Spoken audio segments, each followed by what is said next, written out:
ठीक है। चलो नेक्स्ट देखते हैं कॉमन कलेक्टर एम्पलीफायर। ठीक है, अभी हम लोग कौन सा देखें, कॉमन एमिटर एम्पलीफायर। ठीक है, अब हम लोग देखते हैं कॉमन कलेक्टर एम्पलीफायर। ठीक, अब देखो कॉमन कलेक्टर एम्पलीफायर का मतलब क्या होगा कि एम्पलीफायर से ना हम इनपुट देंगे ना उससे आउटपुट लेंगे। अभी हम लोग एक बात बोलो, कॉमन एमिटर में क्या कर रहे थे, आउटपुट किससे ले रहे थे, कलेक्टर से, ऊपर से ना ले रहे थे आउटपुट, वी आउट जो लिखे थे, और इनपुट कहाँ दे रहे थे, बेस में, है ना। तो कॉमन कलेक्टर और कॉमन एमिटर में दोनों में हम लोग इनपुट कहाँ देंगे, बेस में ही देंगे। ठीक है, इनपुट जो है हम लोग किस में डालेंगे, बेस में। बस कॉमन कलेक्टर में डिफरेंस क्या होगा कि आउटपुट जो होगा वो हम कहाँ से लेंगे, एमिटर से। ठीक है, और कॉमन एमिटर में हम लोग आउटपुट कहाँ से ले रहे थे, कलेक्टर से। नाम से याद रखना, कलेक्टर होगा तो आउटपुट हम लोग एमिटर से लेंगे, और एमिटर होगा तो आउटपुट हम लोग कलेक्टर से लेंगे। ठीक है, तो चलो इसका एक डायग्राम बनाते हैं। देखो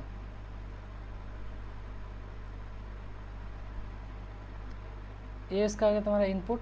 अब देखो कैपेसिटर वगैरह हम लगा नहीं रहे, क्योंकि हम कैपेसिटर ऐसे भी लगा के हम आगे क्या करेंगे, उसको तो हम शॉर्ट सर्किट करके हटा ही रहे, है ना। तो अब कैपेसिटर लगा नहीं रहे, डायरेक्ट फिगर बना रहे। ठीक है, ये हो गया। यहाँ से एक यहाँ पे हम डायरेक्ट कौन सा फिगर बना रहे हैं, AC इक्विवेलेंट। ठीक है, मतलब यहाँ पे कैपेसिटर होता है, शॉर्ट होता है, हम वो सब अब नहीं बना रहे।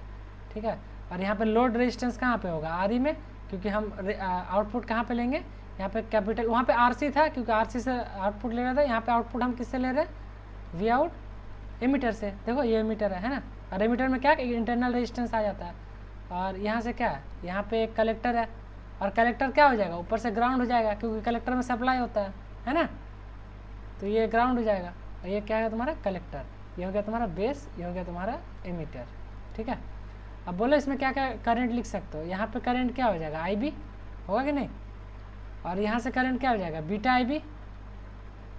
कलेक्टर से बीटा IB ना आएगा, बोलो। और बोलो यहाँ से क्या आ जाएगा, 1 प्लस बीटा इंटू क्या, IB। बोलो होगा ना ये। अब देखो कि यहाँ पे क्या है, इस जगह पे यहाँ से लेके देखो ये जो VB होता है ना, ये कहाँ से कहाँ तक होता है, VB होता है बेस से लेके एमीटर तक। लेकिन हम देखो लोड कहाँ लगा हुआ है, एमीटर के बाद, है ना। प्रीवियस जब हम कॉमन एमीटर देख रहे तो उसमें लोड किस में था, ऊपर था, कलेक्टर में। लेकिन अभी लोड किस में है, जिससे हम आउटपुट लेंगे, एमीटर में, है ना। तो सब कुछ लिख दिए। अब बोलो यहाँ पे क्या क्या लगा सकते हो, इक्वेशन लगाओ और V आउट बाई V निकालो, गेन, है ना। तो जैसे यहाँ पे एक चीज़ समझो कि यहाँ पे गेन क्या होगा, तो V निकालते हैं। जैसे V निकालना है तो देखो V, यहाँ पे V इनपुट जो है वो कहीं ना कहीं दो जगह, ये इनपुट जो है यहाँ पे ग्राउंड है, इस लेवल से लेके इस लेवल ग्राउंड है, मैंने ये इनपुट हो गया। तो ये लेवल से ये लेवल भी तो मेरा सेम वोल्टेज होना चाहिए, देखो दोनों पैरेलल में है कि नहीं। अगर इसको हम एक नोड से रिप्लेस कर देते हैं तो देखो इनपुट जो है दो जगह में डिवाइडेड है, वोल्टेज डिवाइड हो रहा है इनपुट का, है कि नहीं, बोलो डिवाइड हो रहा है ना। तो इसका मतलब क्या कर सकते हैं हम,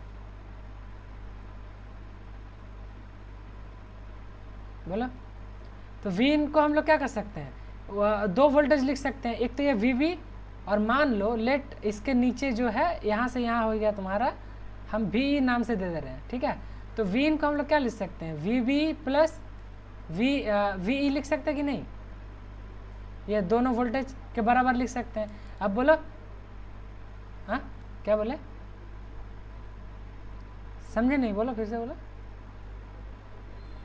रिपीट। अच्छा तो देखो V इनपुट जो है वो यहाँ तक है तुम्हारा, बेस से लेके इसका ग्राउंड तक, और मान लो इस ट्रांजिस्टर को हम एक नोड से रिप्लेस कर दे रहे हैं। तो जब इस नोड से रिप्लेस करेंगे तो क्या होगा, ये नोड से लेके ये और इस पॉइंट से लेके ये, देखो यहाँ से यहाँ भी ग्राउंड है, यहाँ से यहाँ ग्राउंड है। तो ये टोटल वोल्टेज जो होगा दोनों पैरेलल में आ रहा है कि नहीं, तो दोनों अगर पैरेलल में होगा तो ये इसका टोटल वोल्टेज क्या होगा, इस दोनों पार्ट में डिवाइड हो जाएगा, वोल्टेज डिवाइडर रूल से। पैरेलल में वोल्टेज क्या होता है, सेम होता है, तो ये दोनों में वोल्टेज सेम होगा। लेकिन ये दोनों अब किस में है, सीरीज में है।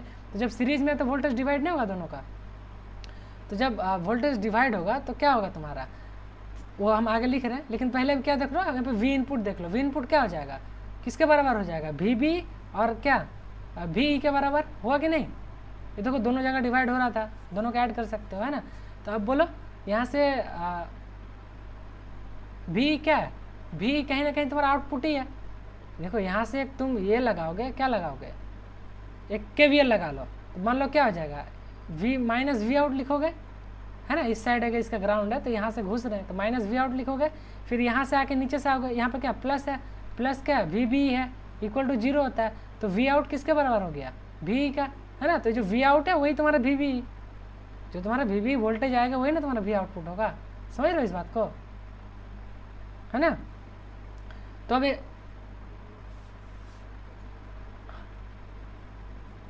क्या बोल रहे हो?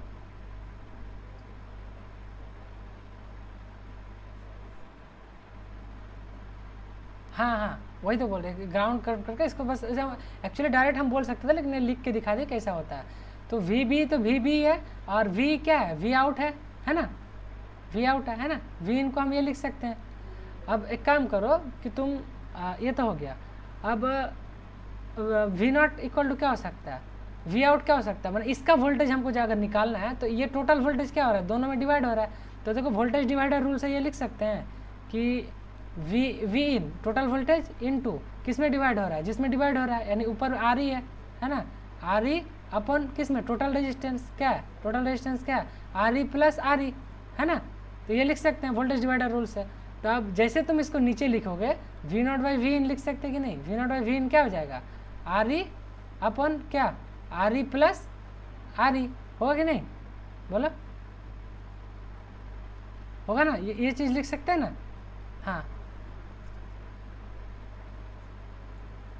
देखो स्मॉल जो रजिस्टर है ना, इंटरनल रेजिस्टेंस है। एक ट्रांजिस्टर को जब तुम AC एनालिसिस करोगे तो उसमें एक इंटरनल रेजिस्टेंस बनेगा, ठीक है। तो वो इंटरनल रेजिस्टेंस है तुम्हारा स्मॉल RE। ये जब तुम इसका DC एनालिसिस करोगे तो वो स्मॉल RE जो है वो हट जाएगा, ठीक है, क्योंकि DC में वो नहीं आता है, वो सिर्फ AC एनालिसिस में आता है। बोलो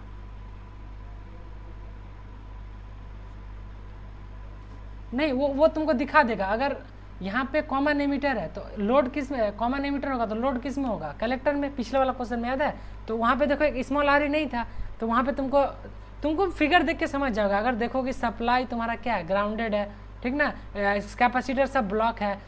अगर सप्लाई सारा क्या है तुम्हारा, सप्लाई सारा ग्राउंडेड है और कैपेसिटर शॉर्ट सर्किट है, इसका मतलब ये क्या है, AC एनालिसिस। अब AC एनालिसिस में ये ऑलरेडी दिया रहेगा।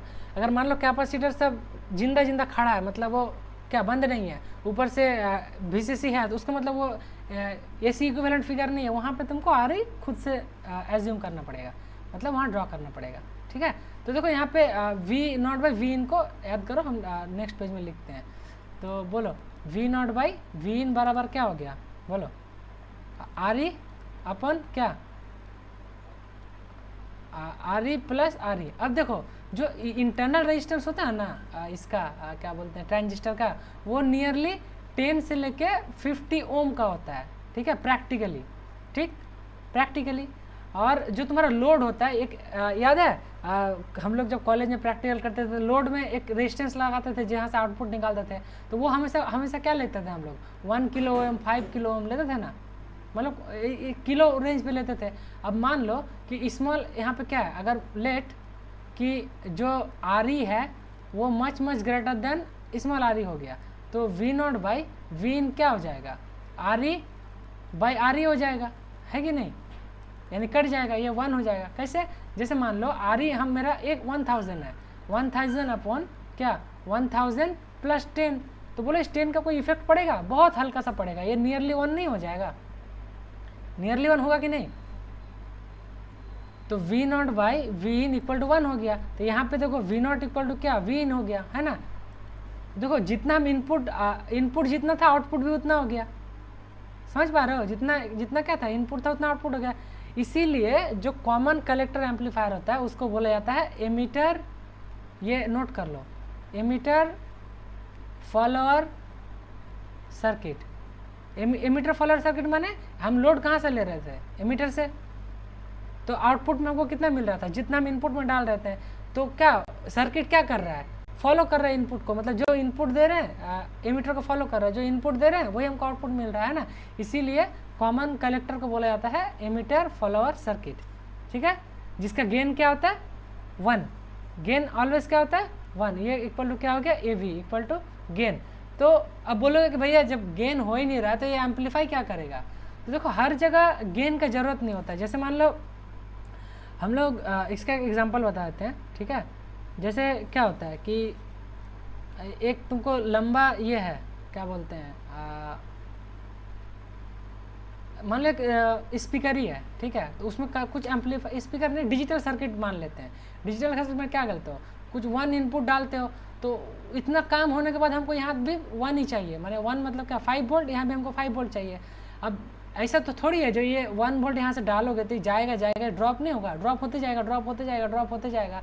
तो वहाँ पे हम लोग क्या करते हैं, कॉमन एमिटर एम्पलीफायर को लगाते हैं कि हम यहाँ पे 1 दिए तो कुछ देर बाद रास्ता में चलने के बाद भी जहाँ पे वो घटेगा ना, फिर वो एम्पलीफाई करके 1 बना देगा। मैंने समझ रहे हो चीज़, समझ रहे हो अब क्या बोलना चाह रहे हैं, है ना। हाँ, एक टाइप का ये बोल सकते हो, बफर बोल सकते हो इसको, ठीक है, बफर सर्किट। बफर का काम क्या होता है कि मेंटेन करके रखता है वोल्टेज को, है ना। हाँ, तो ये हो गया तुम्हारा एमिटर फॉलोअर सर्किट, इसको वोल्टेज बफर सर्किट भी बोला जाता है, ठीक। तो इसमें और एक चीज़ देखते हैं, फिगर में आओ, देखो फिगर में, ये मेरा फिगर था, ठीक है। अब फिगर में देखो आउटपुट हम कहाँ से ले रहे हैं, ये नीचे वाला पोर्शन से, ये तुम्हारा क्या हो जाएगा आउटपुट I0 और इनपुट यहाँ से होगा Iin, है ना। अब जब वोल्टेज गेन को हम वोल्टेज गेन को क्या लिखते हैं V0/Vin, तो करंट गेन क्या हो जाएगा, करंट गेन AI, ये क्या हो जाएगा I_out/Iin होगा कि नहीं, बोलो होगा ना, होगा, बोलो बोलो रे, ठीक है।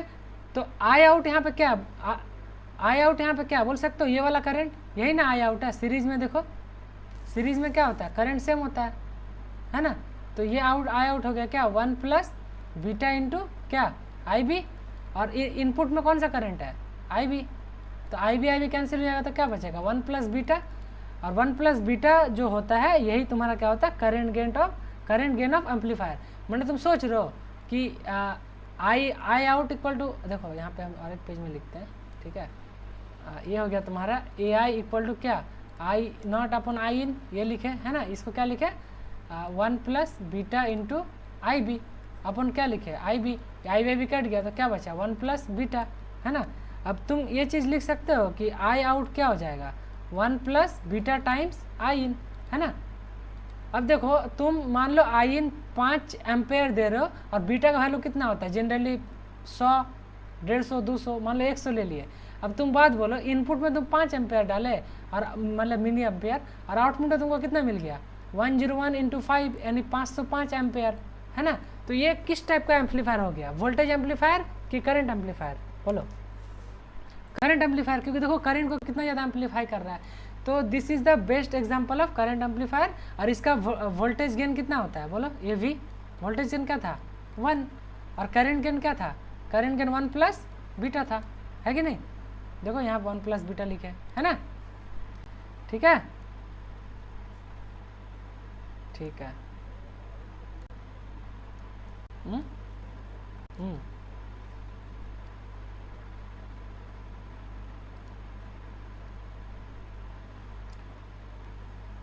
कहाँ पे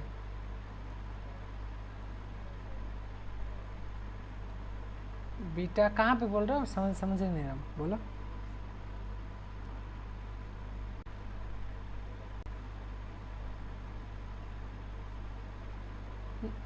अच्छा उसमें अगर आते तो हाँ, उसमें भी करंट हम लोग करंट गेन निकाल के देखना पड़ेगा, वो तो हम देखे नहीं है। करंट गेन अगर उसमें निकालते हैं तो उसमें देख सकते हैं। तो एक चीज़ याद रखो, कॉमन कलेक्टर को बेस्ट तुम क्या कर सकते हो, इसी it is best for current amplifier, है ना। और ये वोल्टेज बफर सर्किट, अगर तुमको एग्जाम में आ जाता कि कॉमन कलेक्टर एम्पलीफायर का कैरेक्टरिस्टिक बताओ, इसको ड्रा करो या इसका गेन निकालो, तो सब ये सब निकाल लोगे।